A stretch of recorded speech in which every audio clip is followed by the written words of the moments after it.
For over 2,000 years, humanity has been haunted by a ghost, whisper of a memory of a place that may have never been, the lost city of Atlantis. It is a story that refuses to die, passed down through generations not as history, but as a persistent dream. We have drawn maps, launched expeditions, and scanned the depths of our oceans, all in search of a phantom. But why?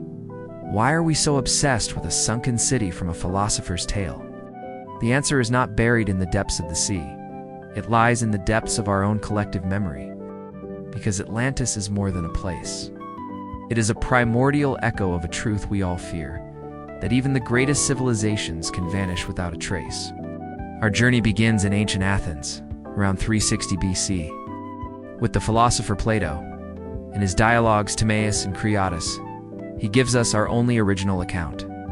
He describes Atlantis as a marvel of engineering and social order, an island continent located beyond the Pillars of Hercules.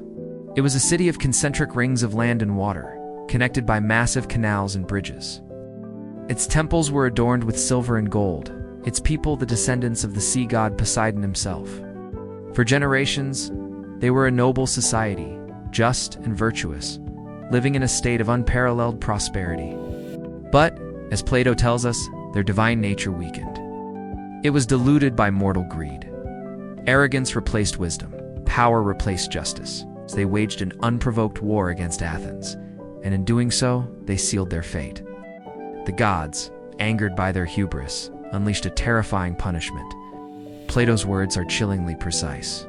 There occurred violent earthquakes and floods, and in a single day and night of misfortune, the island of Atlantis, disappeared in the depths of the sea.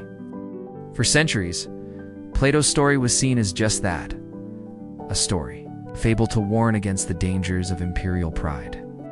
But in 1882, a former U.S. congressman named Ignatius Donnelly published a book that would ignite a global obsession: Atlantis, the antediluvian world. He argued that Atlantis was real, the mother civilization of all others. The story leaped from the pages of philosophy into the hands of explorers, mystics, and archaeologists. The location of Atlantis was placed everywhere. Some pointed to the volcanic eruption that destroyed the Minoan civilization on the island of Thera, now Santorini. Others claimed to have found its roads submerged in the shallow waters of the Bimini Islands. Theories have placed it in Antarctica, Spain, even Ireland. This feverish, unending search reveals something profound about us. A deep psychological longing to find a paradise lost, a perfect world before a great fall. We search for Atlantis not just because we want to find a city, because we want to believe that such a perfect place was once possible. But what if we've been asking the wrong question?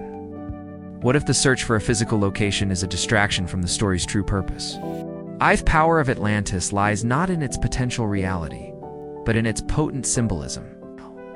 It is the ultimate allegory for the cycle of civilization. It is the primordial echo of every great empire that has risen to unimaginable heights, only to crumble under its own weight.